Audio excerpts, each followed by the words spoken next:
And welcome.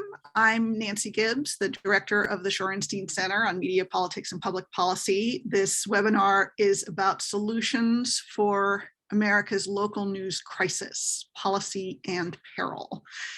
And I'm assuming that you would not be here if you weren't already well aware of the problem, so I'm not going to spend a lot of time inspecting it, but I would just note, as we think about where we want to go in this session, that the crisis in local news is feeding the broader crisis in democracy as our air defense system is failing, the system that protected us down to the street level from the carpet bombing of lies and propaganda and disinformation that has always existed, but never before deployed at this scale.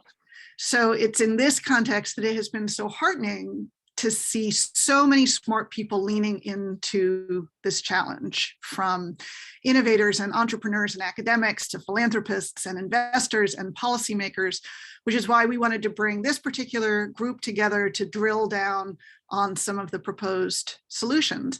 We've been extraordinarily lucky here at the Shorenstein Center to have Craig Foreman leading this work. Some of you knew Craig back in his Wall Street Journal days. Our paths first crossed at Time Inc. And since then, he has portaged from information stream to information stream, acquiring an extraordinary understanding of old and new media, print and digital, public and private, church and state, as we used to say at Time Inc., and has been serving as a senior fellow at Shorenstein, leading our work on local news and helping me frame our research agenda for the coming year. It tells you something about his news instinct that he proposed and scheduled this webinar long before he could possibly have known that Build Back Better would pass this morning and give us that much more material to dig through.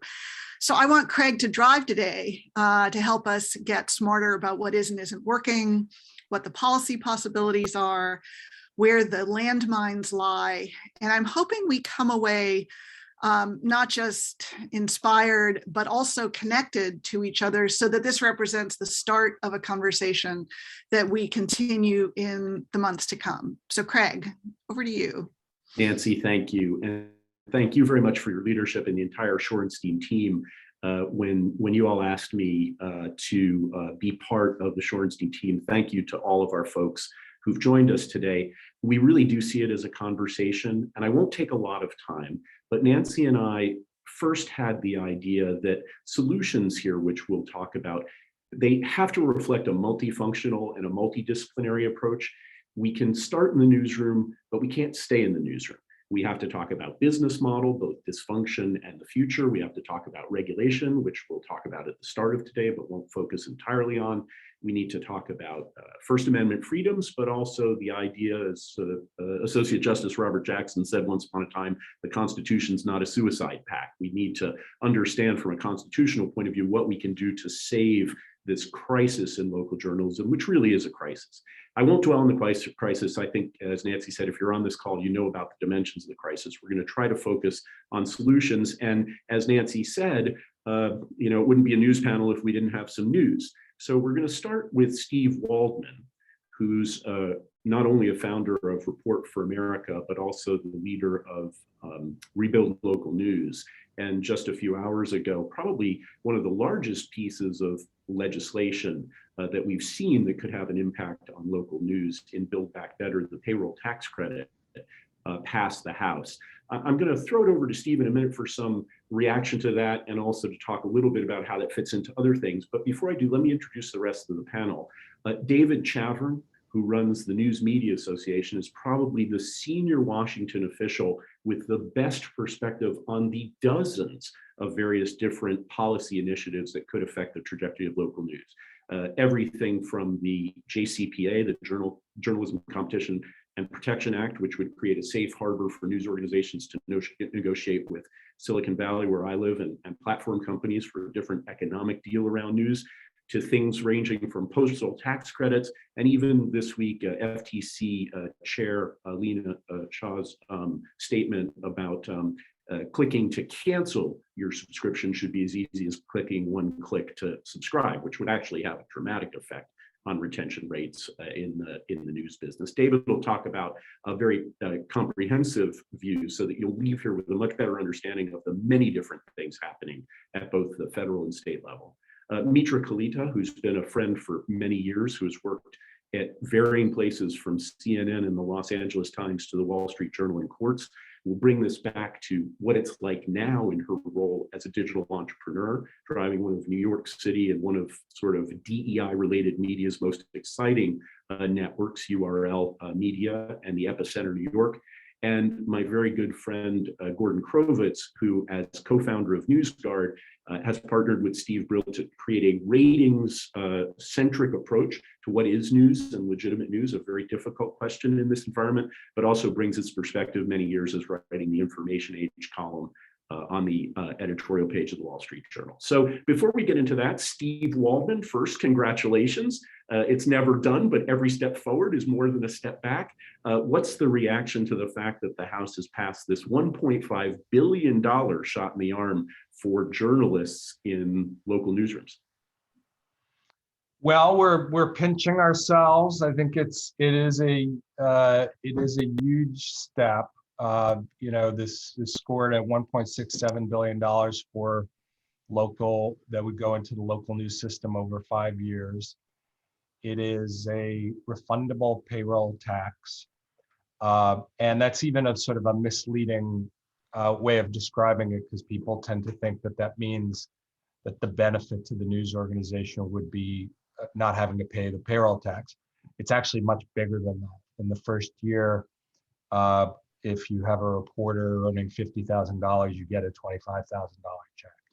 And in the second year, you get $15,000 check. And for the next 4 years. So it's really a very substantial thing. We like the structure of it. This grew out of the Local Journalism Sustainability Act. It was one of the 3 planks. We were sad to see the other 2 planks go for now, but this is the one that would, if you had to pick one of the 3, this is the right one to pick because it will most directly help local media. We like the fact that because it's essentially it's a tax credit and an entitlement, it's very bottom up, meaning, one of the issues in the past with government aid to media is it has had a tendency to favor those who have trade associations and lobbyists and can ask for, and no offense to those folks, but this is this is one where if you qualify, you get it. And so, for instance, we estimate that it will provide about $145 million to Black and Hispanic newspapers over 5 years, which would be the largest support for news organizations covering community. Now, Steve, it wouldn't be a news panel if A, I didn't interrupt you, and B, push back a little bit before I throw it to David. That's a great number. And that 10% of the total CBO focus number of 1.511 billion in their numbers from last night is great. It's 10% of the total. But won't the key takers from this be the largest change and the sort of hedge fund owned chains? Wouldn't they be the single largest recipients of this federal stimulus? And we've talked about it being bipartisan, but there wasn't a single Republican vote for this in the House this morning. So tell us how we should think about that. Well, on the first point, yes, it's true.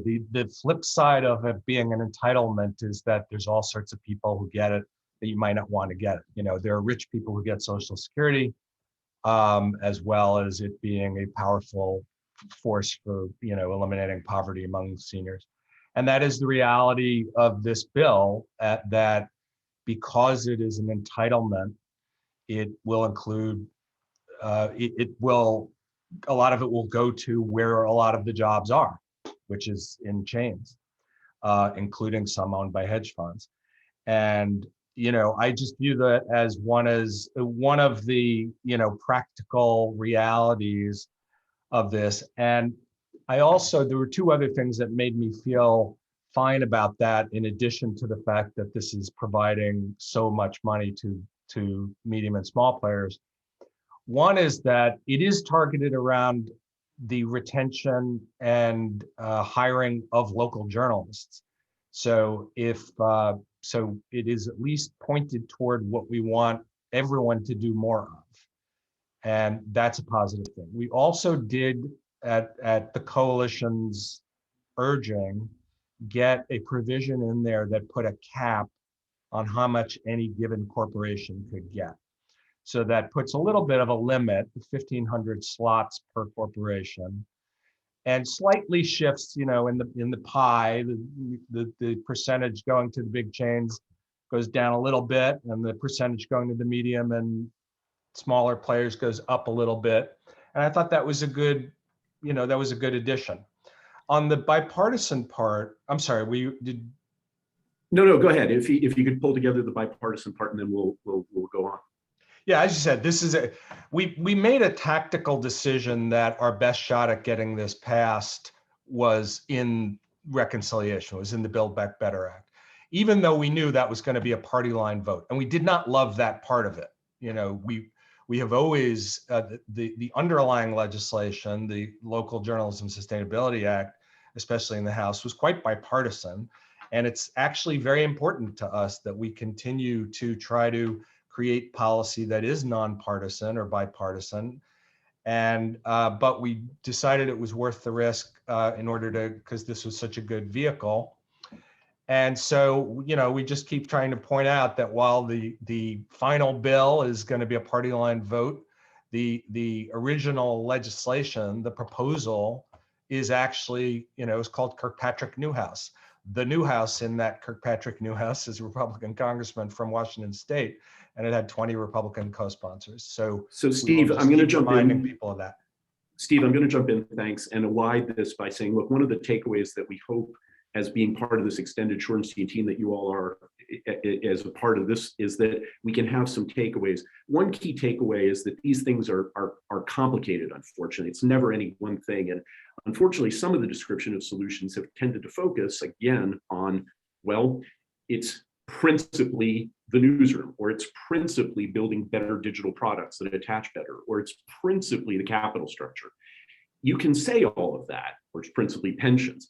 You can say all of that, but it's sometimes where you're sitting that gives you the answer to that. I think we can all agree that if, as Nancy has said it sometimes, local journalism is part of the immune system of democracy, having more local journalism can't be bad. And that should be a bipartisan initiative. And that takes us over to David. If I can throw it to you, David, quickly, because two of the things that fell out of the Local Journalism Sustainability Act, just to be clear to everybody on the phone, if we can make this also an engaging learning session, Build Back Better does not include the Local Journalism Sustainability Act. It includes the payroll tax credit, which is a huge victory. As we said, it's $1.5 billion. Probably there's never in American history been a number like that has gone towards local journalism. It is a big thing, but it does not include things like federal tax treatment that would advantage local advertising, or state and local advertising measures that we've seen from New York City to Ohio to other places that mandate a certain amount of advertising going into local media. It does not include things on postal rates. It does not include things that are also part of the regulatory environment to help local news and help news more generally. Perhaps there's been no bigger piece of legislation, is the other big piece of legislation, which is the Journalism Competition and Protection Act, which is the Safe Harbor Antitrust Negotiating Act that David has spearheaded. So David, can you quickly bring for everybody in this panel a sense of how, you're a DC veteran, an attorney, you know how DC works. Help us understand what our takeaway should be about the probability of any of this passing in this 117th Congress, which I think is slightly past its midpoint today. Yeah, I mean, there is a lot of support for the payroll tax credit. I think that's a pretty solid, my perspective, that's a pretty solid piece of Build Back Better. But the politics around Build Back Better are much bigger than this and much more complicated. It's now going to the Senate, which will essentially be renegotiating parts, and then it goes back to the House. So essentially, I think that tax credit is in a good place, but tied to a much larger ship that has many places to go from here.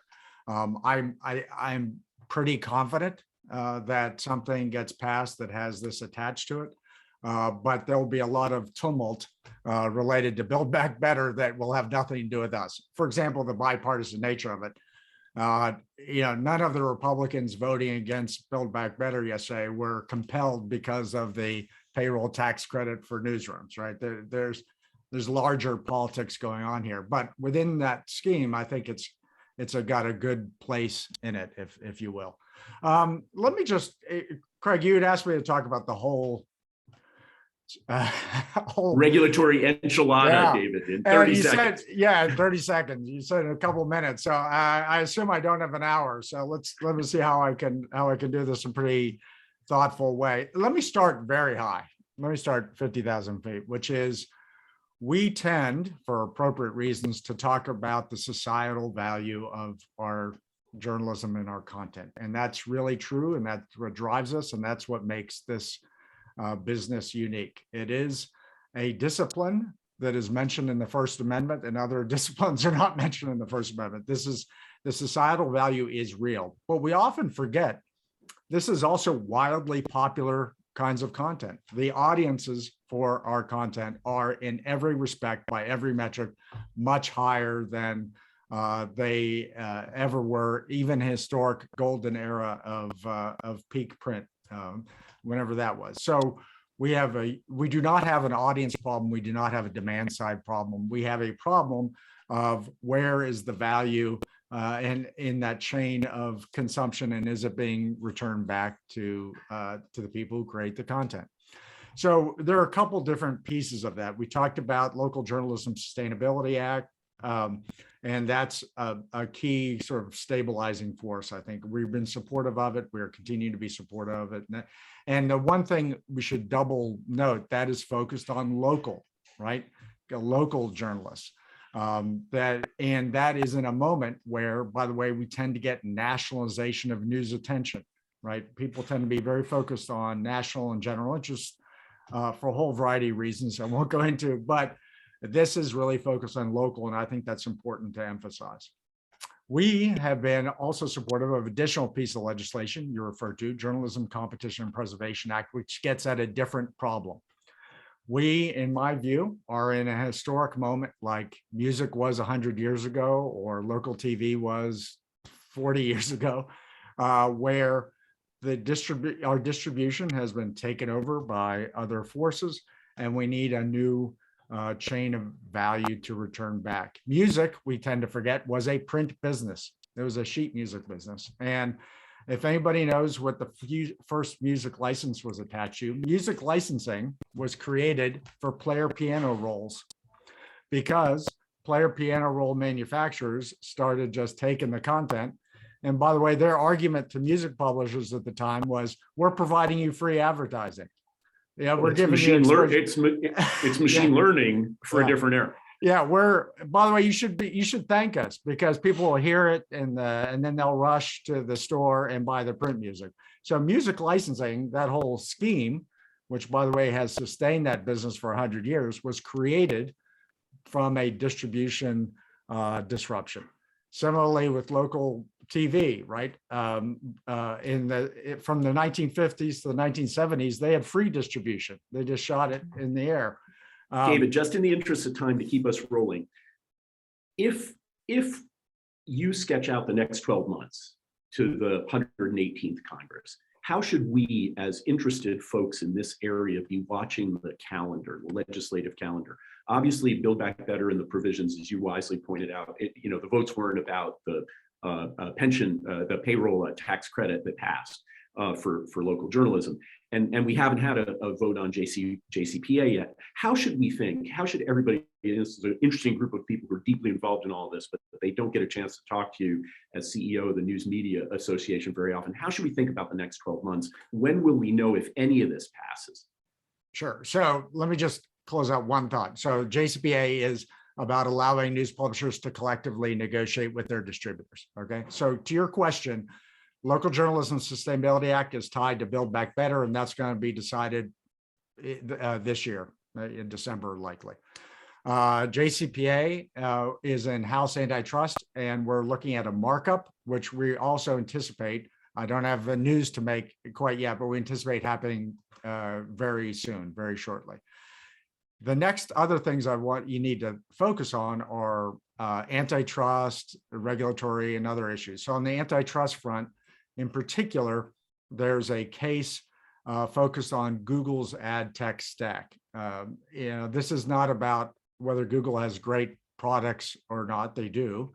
The question is, are they allowed to own the sell side platforms, the exchanges, the buy side platforms, and participate in all those markets?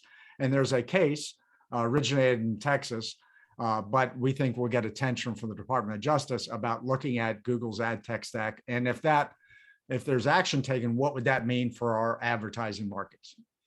You then have privacy related regulation, where you have state level things bubbling up. You have constant discussion in the Hill about federal legislation. You have EU, and there's a question of if there is good or solid privacy regulation, what could that mean, by the way, for our products? Could you get a return to things like contextual advertising? So you've got legislation that will be determined, frankly, over the course of the next year, but Local Journalism Sustainability Act soon, JCPA soon thereafter. Antitrust is going to take a while. Privacy regulation will take a while. And then you have the whole range of things you noted, subscription regulation, things related to postal that will play out over the next several years. But we are in a moment where we could dramatically change the trajectory for the industry within the next year, certainly. And David, I'd like to use that point because I think that's very important for this panel to help our extended family here on the call realize probably the window is open. And if Congress shifts in complexion for 118th Congress, it will make it more difficult, not easier for any of this to pass. So to the extent that people are looking at that, this is the moment. Between now and the 118th Congress. And I sometimes think these panels, I'm going to ask folks who are watching to start prepare their questions, but a couple of good ones have come in. First, for Margot Sesko's asked very intelligently, with private hedge funds not having to make SEC disclosures that public companies have to do, something I know with own deep personal experience. Steve Waldman, how will we know that this money is actually going to newsroom jobs and not being managed in different ways if the public disclosure is not tied to the legislation? Just a quick bite, how will we know where the money is actually going? Well, that's a great question. I think this is a tax credit, and so a company has to essentially ask for claim the tax credit with the IRS, and it is a tax credit for payroll of local news. So it is possible that news organizations will not use it for that, but they would be committing tax fraud. So there is some risk. It's an IRS disclosure. The answer, I think, for Margot, just to go fast, is we won't see it as the public. The IRS will, and as Steve says, it'll be a matter of tax law. The question I want to turn, Mitra, if I can bring you into this, is, and a little bit tipping my hand to Gordon as well.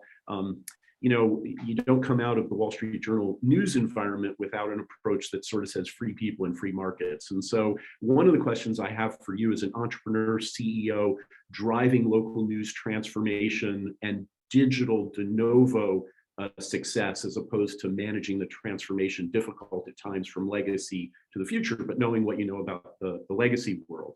How does the regulatory and this where we've begun today factor into your general management thinking? A lot, somewhat, not at all, and any of those answers obviously possible. And how do you think about, as a news person and a CEO, the specter of increased government presence in the economic success of your business? You start getting payroll tax credits. When those get phased out in month 60, if they ever do, that's a dramatic 1 month change to your operating cost structure. So how do you start thinking about it if you're a general manager 48 months from now, 54 months ago, or you sprint like heck and hope that you don't have to worry about that?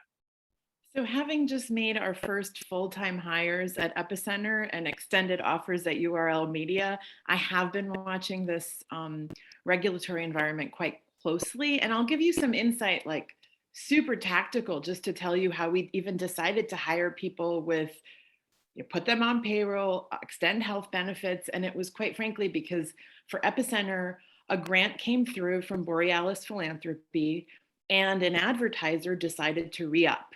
And so in sort of getting to the mind of what Craig's talking about, it is literally, can I make payroll and for how long?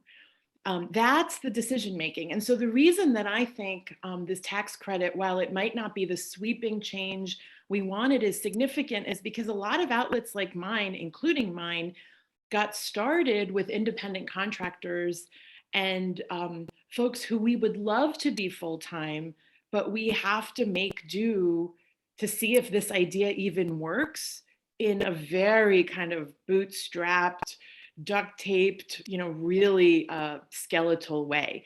And so the way I hear today's decision, and we'll be watching in coming weeks, is that everything, especially in a diversified revenue model, which I think all of us agree outlets need to have, we're constantly bracing for the next fall. So yes, my advertiser re-upped. So that gives me, 18-month runway. But we really haven't hit, I don't think, the digital advertising kind of fall that I've seen in earlier parts of my career, having worked in legacy. We really haven't experienced that yet. And I know it's coming, right? So then I say, okay, well, is the philanthropy dollars, is that going to brace that fall? And so hearing things like this, I think you just, in a diversified revenue model, you're constantly trying to cushion those blows, even as you're trying to make, we're in 2021, we're trying to make our workforces whole. We're trying to do the right thing as businesses and as media outlets that are fighting for our communities to be uplifted and represented and to hold power to account. It's really hard to not be doing the right thing as a media business ourselves. And so that's just some of the thinking that kind of takes it from the lofty to the grassroots level.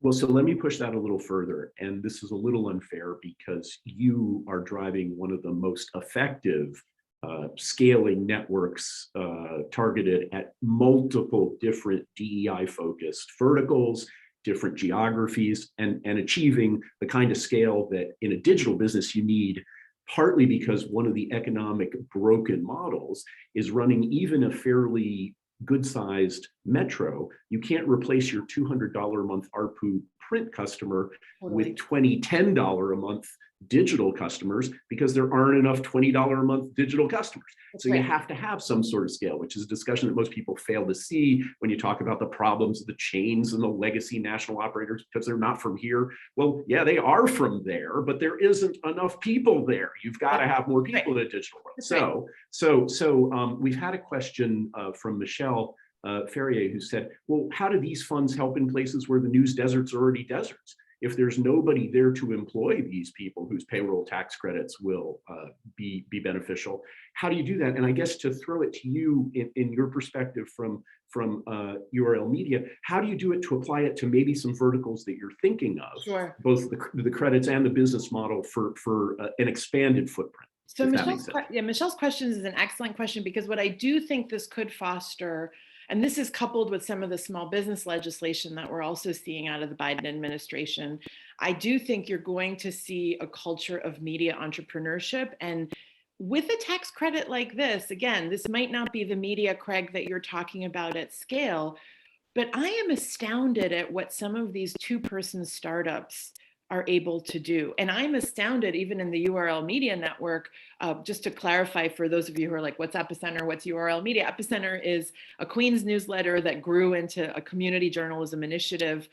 We do have one national product that's a real estate product at scale, which sort of answers Craig's question of diversifying to always be funding the other thing. URL Media is a network of Black and Brown outlets around the country. We have 9 members with the belief that together we actually, can game SEO and figure out Facebook's latest algorithms to achieve precisely some of the factors that make local news success impossible on the internet. I think we will see more entrepreneurship as a result of things like this. And I think that for many of these outlets, Craig, it's very nice of you to say that I'm like one of the more successful, but I have to tell you, like, I share, when I get together with members of the URL Media Network, like, we talk about that losing sleep over making payroll is very real, right? And so I think that the two-person model for what Michelle's question is, for news deserts, and in here in Queens, like you might say, oh, well, New York City is so well covered, you guys don't really have news deserts. But in a lot of our work, we're finding that areas that are food deserts, transit deserts, under vaccinated communities that we've been working with also happen to be versions of news deserts, right? There's a deficit of information. So there is absolutely a climate that enables, one or two person shops to thrive. And I don't want that to be the only answer, because to Craig's point, you need to achieve some scale and be a part of a larger ecosystem. That is where URL Media comes in as a collective. I'm also elated to see so much cooperation among outlets finally saying, if you can't cover this, just take my story. You got that. I mean, that's, I think, where we're also heading.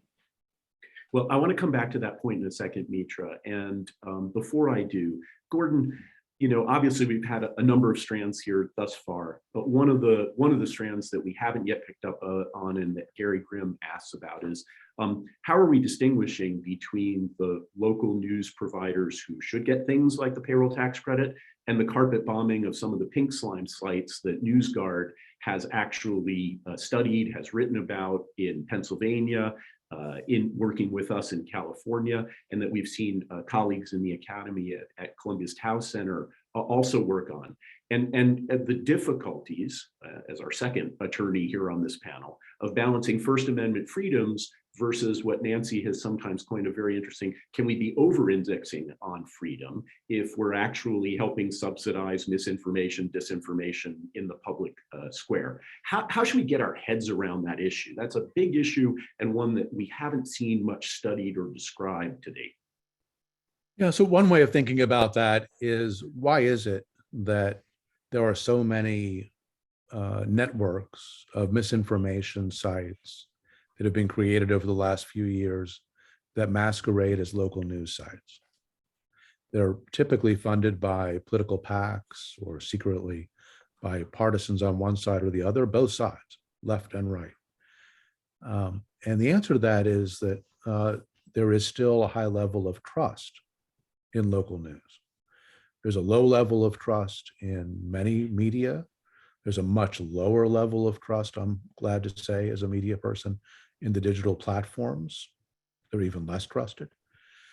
But we see networks of sites. My favorite example is a news site called the Copper Courier, which sounds like it was founded in Arizona for the copper rush of the 1840s.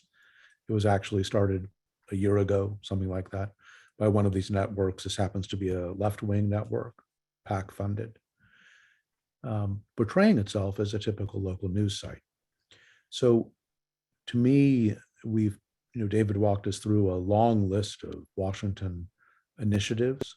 I hate to add one more, but to me, it's the original sin that led to many of our current problems, which is Section 230 of the Telecommunications Act of 1996, which essentially gave immunity to the digital platforms for what they publish or distribute or what's in their recommendation engine or how their algorithms work. And mea culpa, as a columnist for the Wall Street Journal, I thought it was a fine idea. And maybe it was a fine idea at the beginning to try to figure out the early days of the commercial internet, what was, don't rush to regulate. But in retrospect, what we did was we rushed to immunize an entire industry from centuries of common law duties. So we have digital platforms with companies that were founded into an industry that was immune from responsibility. And surprise, surprise, we create an industry that's told from its birth that it's not going to be held responsible for what it does. And as they grow up, they're not responsible for what they do. And that's had several significant results that help explain the pressure on local news, help explain the economic challenges of news publishers of all kinds, and most of all, help explain the thousands and thousands of misinformation and hoax operations that in many areas of news coverage dominate news coverage. To take it out of local news, healthcare hoax sites get many times the traffic of the Mayo Clinic site or the CDC site. And that's a function of what the digital platforms have allowed to happen. So there is discussion as well, David, on what to do about Section 230 outside the US and the UK, and the European Commission. Both are doing what they can to reestablish common law obligations on the part of the platforms. That will have a good impact on journalism if it happens. And maybe just to touch on one other item that David mentioned, this idea of copyright. I know we're focused on the tax credit issue. The copyright issue is potentially of greater and permanent significance. And that's always been a regulated matter. David gave the example of the music industry.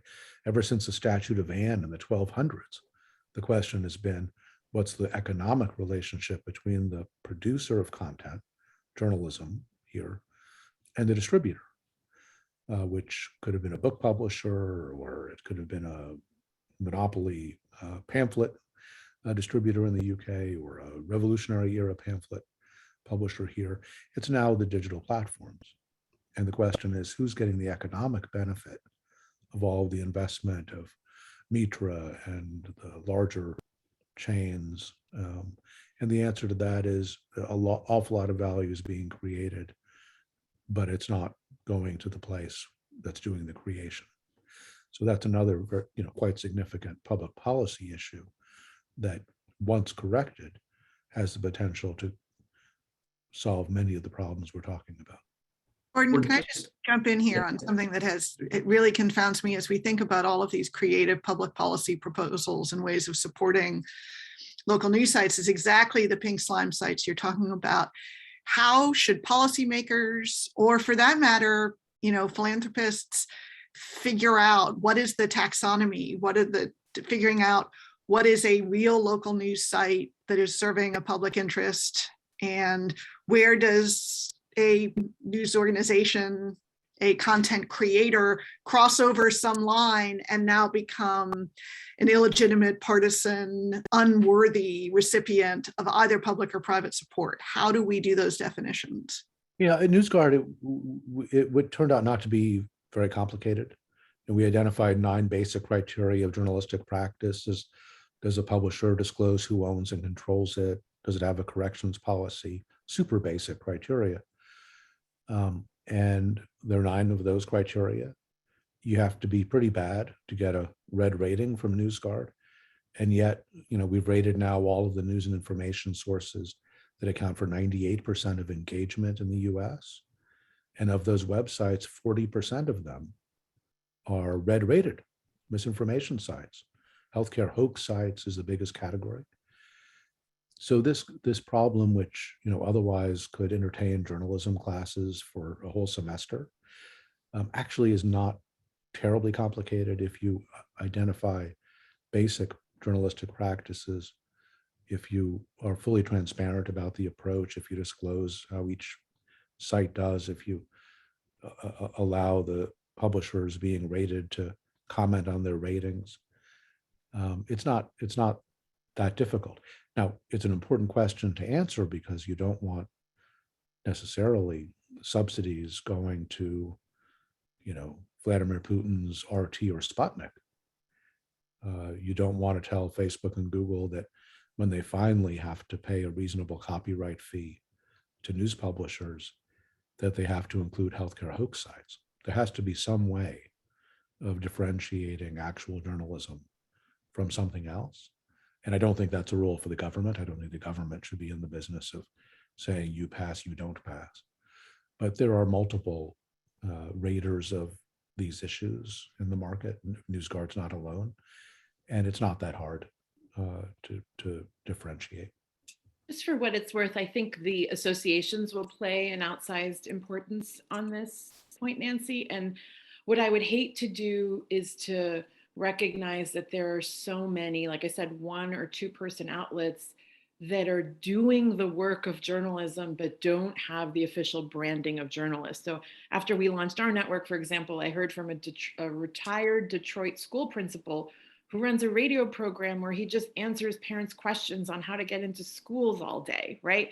That's the type of service that in some ways, when we talk about I think our industry has dwelled on the death of local media, and we haven't necessarily embraced solutions like that. And how do we bring that into our fold is going to be, it's a thorny question, right? And just one other thing I'll say is, I'm on Dave's board, I'm on the News Media Alliance, and I'm like when I launched, I was like the dinkiest person on that board. So he's like sending out big picture, Facebook and Google, and this is where our industry is situated. And I have to tell you, that has been one of the most valuable things for me as an entrepreneur, to keep my eye on the big picture of legislation and where the economics might fit into it. And I don't think most media entrepreneurs are seeing themselves as a part of that larger ecosystem, because you're so desperate for the dollar. You're just like, I'm just going to take, this platform deal or whatever. And I do think we're going to need to be way more inclusive in our both definitions and who's a part of these discussions. Mitra, if I can, go ahead, David. First of all, Mitra, thank you. And having them on board is incredibly important and very valuable. So thank you for that. But there's another element. I want to talk about opportunity. We often talk about constraint, local news constraint and less. I think there's a ton of opportunities. Now you do not need a license to get into the radio business. You can podcast today. You want to do local news, you want to get in the radio business, you can do that today without a license. That wasn't true 20 years ago. You do not need a federal license to get in the TV business. You can have video up and monetize about local. And I think there's an actual potential for format expansion. And I think there's a lot of opportunity, because at the end of the day, we were always creating the local content that seeped into those other parts of the system. You can get into all of those businesses with your content. I do believe that there's going to be tremendous growth of opportunity once we get through this difficult period. But let me push back on that, David, not directly to you, maybe a little bit, to pull together a few things, and that's my role here to facilitate this. Do we ever get through it? Gordon, I think, was very honest in saying, look, 1996 Telecommunications Act, Section 230, let's first do no harm. Let's immunize. And now we can see, consequently, a fresh look at that because of the consequences of that.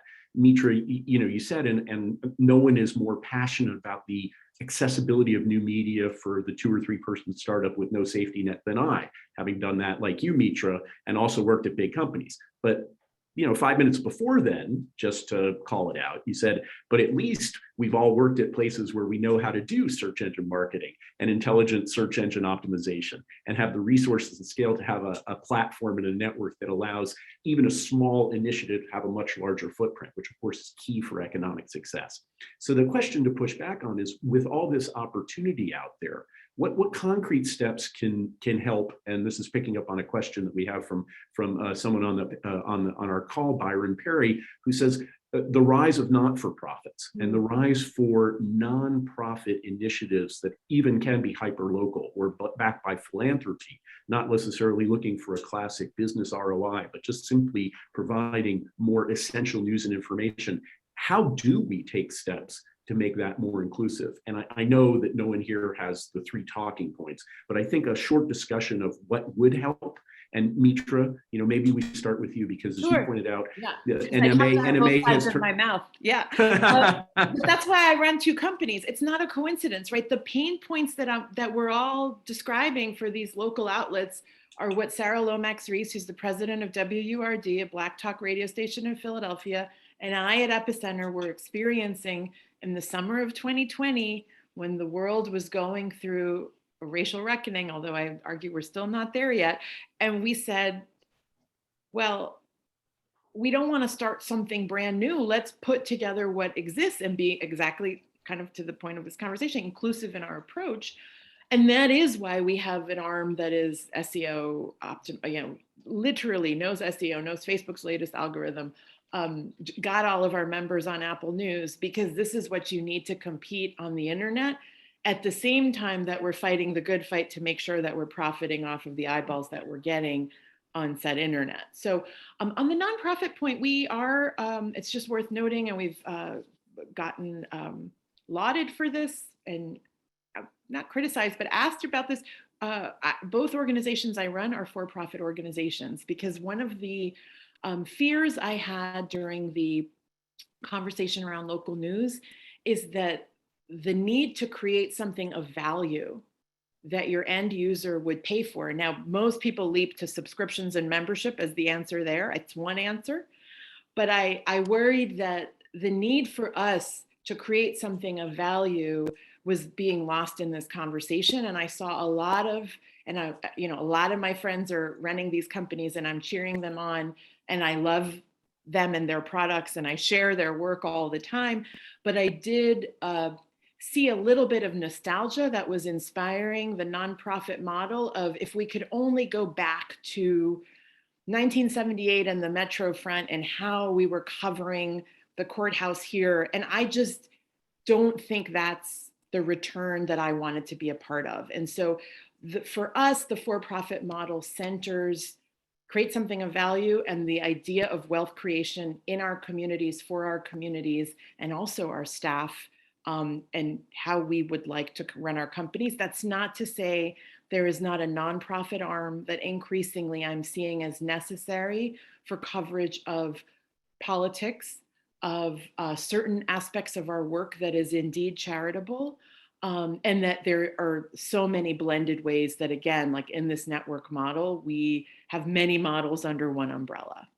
And is there any sign in the capital world where you might be able to raise capital, that some of this tailwinds is actually making it any easier to raise capital? I mean, you would think, Craig, because I've been reading about some guys raising money, and I think my ideas are better. But we did go out, we tiptoed into the marketplace to raise capital, and I'll be honest, it was one of those, like, we only fund technology, you're too early. We have a black and brown fund that'll give you $100,000. It was like that was the initial response. I'm going to be super candid about that. I do think a moment will come with our ambitions that we need to do that.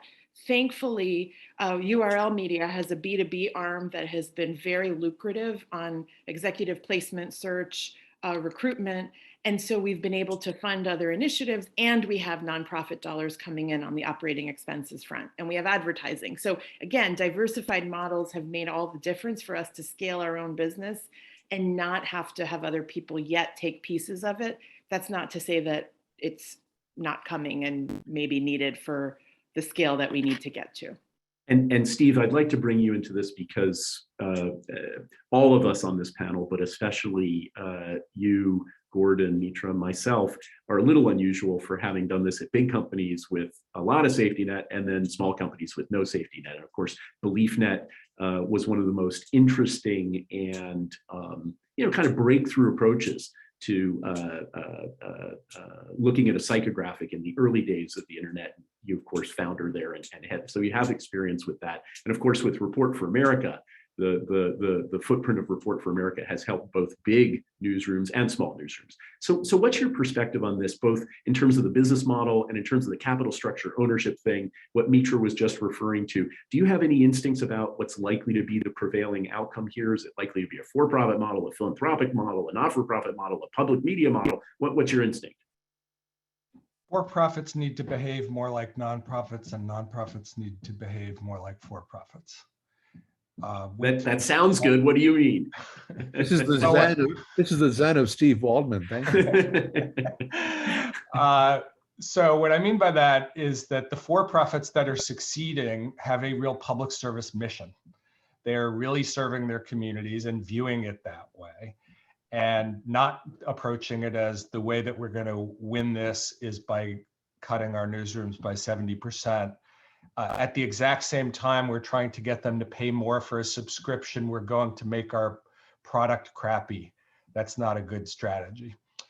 And on the nonprofit side, we actually, half of the programs in Report for America are for-profits and half are nonprofits. So we have a really interesting window on this. When we're talking to the nonprofits, we say philanthropy should be your third revenue stream. And the reason we say that is, first of all, to underline, don't forget about the first two revenue streams, that it's still, even though you're a nonprofit, you still have to get consumers to want to consume and pay and support. And you still probably need some sort of sponsorship or advertising part of what you do, or something else that is earned revenue.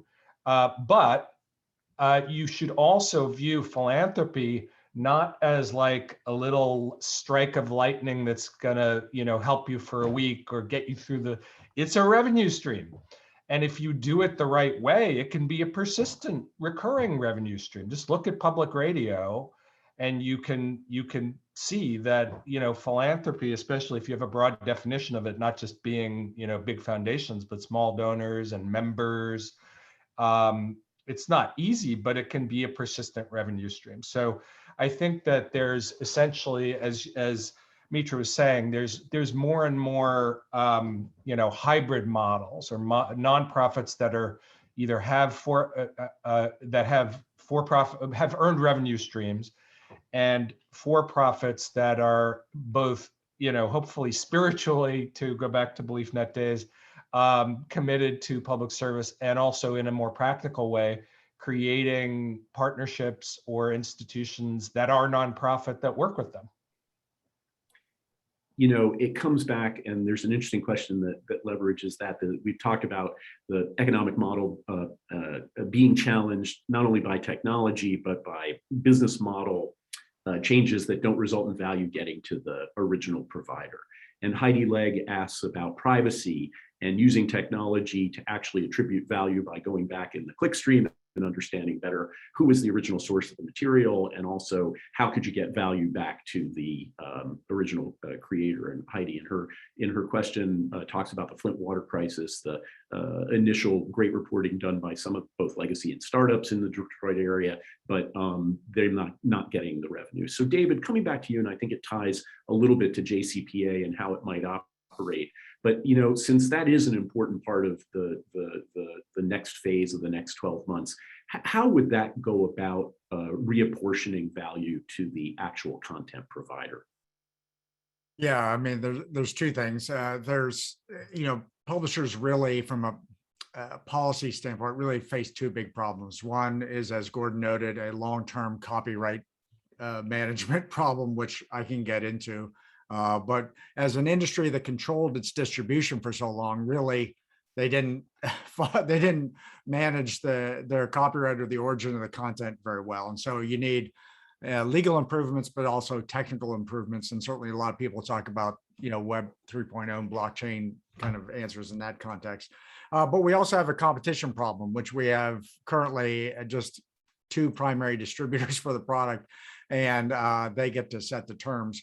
The JCPA is set up to allow for a broad joint negotiating structure that would allocate value based on investments in newsrooms, also special lane for news deserts, and then audience. How much audience do you capture?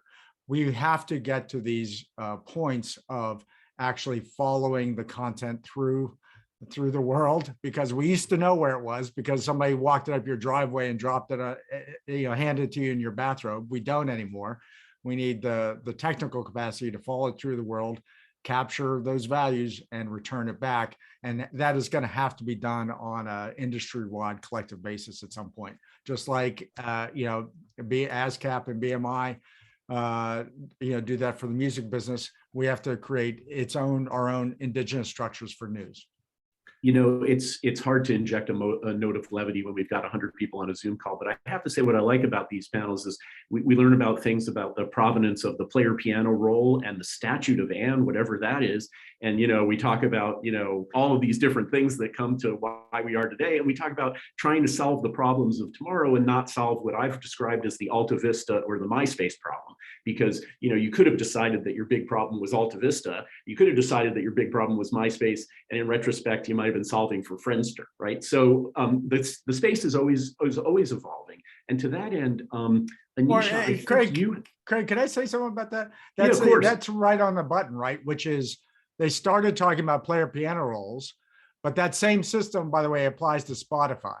Okay. And there's been a lot of change in the middle. So you got to start wrestling with the big issues and understand that it will evolve over time. But I think that's an exact example. Well, and I'm glad you said that, David, because, and Anisha, I'm going to ask you if you wouldn't mind to put the link to what you've worked so hard on this year as our research assistant, the Zotero file of the 272 sources that everyone should read if they want to discuss this in a kind of comprehensive, multi-threaded way, and something we've published, a paper that summarizes a review of the literature, because our point of departure with Nancy, with Jennifer Preston, with others at Shorenstein was to say, look, this is a Rubik's Cube that has a lot of different colored facades. And if we keep just staying in the facade of the newsroom, and the answer is to solve the newsroom issues, or to solve the capital structure issue, or to solve the pension issue, or to solve the regulatory issue, we won't see the entire surface. So as we spin to one or two more questions, so if we do have one or two more questions, go ahead, please do put them in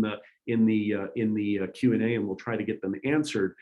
We have put some resources on the internet for folks to not only see some of those facades that they know a lot about, but some of the ones that they might want to learn more about, and including today, focusing on this question of regulatory steps that could come to advantage the industry.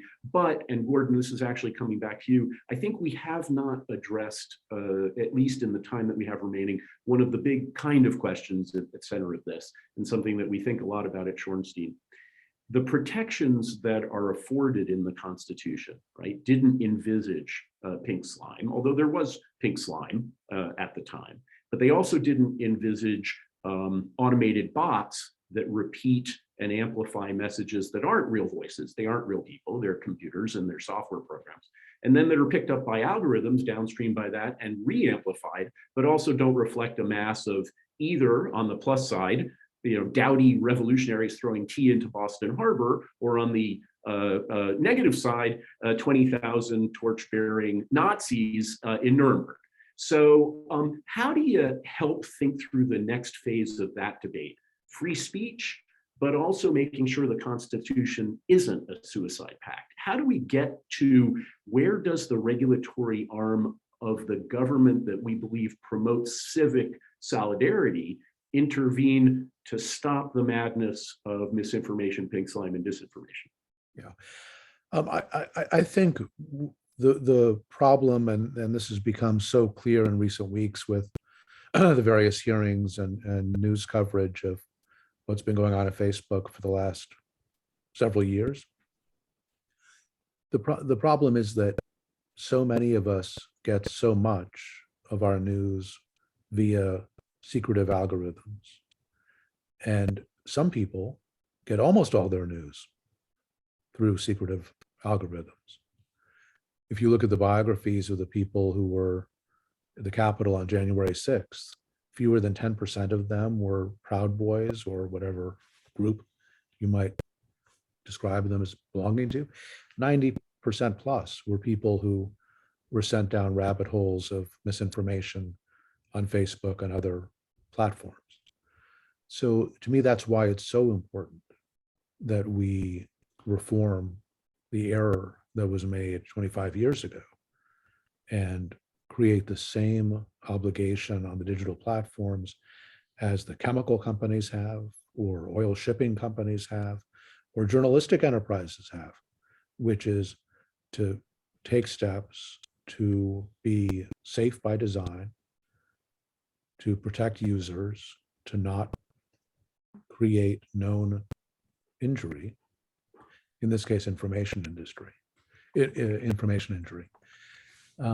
I don't think it's that complicated to do. And I think that if we are in a world where those platforms, of course, continue to exist and probably continue to dominate, but where the algorithms are designed not just for engagement, but also with these other criteria in mind, like every other industry. I think that will go a long way to resolving many of these issues. I don't want to evade the hard question you've asked, Craig, but I think the reason we haven't had to get to those hard questions for all these decades, a couple of centuries as a country, is we haven't had a situation before where people were getting their news via entities that are essentially, in the context of this question, lawless. irresponsible, have no obligations, no duties of care. That's an unsustainable situation, and I hope it's resolved soon. Look, I think as we head to the hour, one thing we pride ourselves is working to time at the Shorenstein Center. And as news people, we should be happy about that, especially those of us that spend a little time in television. I'm going to give a plug to Newsguard because Kathleen Vivoso has asked us as a lead person, how do I actually see what Newsguard does? And I think the way to answer that is to say to go to Newsguard Technology, do a search on your preferred search engine. We won't give a plug to that. And you can also put it into your browser so that you'll see which sites that you might be getting news from are rated green, yellow, or red. So there's a plugin for Chrome and for other browser extensions. For Mitra, the URLs, if you are in New York, Epicenter NYC, right? Mitra is the right URL. And you can also, obviously Google Mitra and you'll find all that. Steve Waldman and David Chavern are hiding in plain sight in multiple places on the internet. And so I won't plug any of their multiple initiatives, but I really do want to thank them and all of our panelists. Nancy, I'm going to throw it over to you, but just with a observation for everyone. What we've been trying to do on our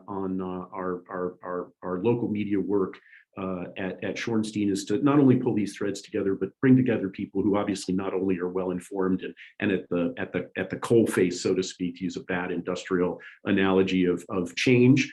But also to lift us all up as a group as we start to think about these things in more profound and even more nuanced ways, dare I say it. And so, Nancy, with that, I want to throw it back to you with thanks for everybody on the Shorenstein team, Ali and Liz and Lindsay and Anisha and the entire team for pulling this together. Nancy, back to you.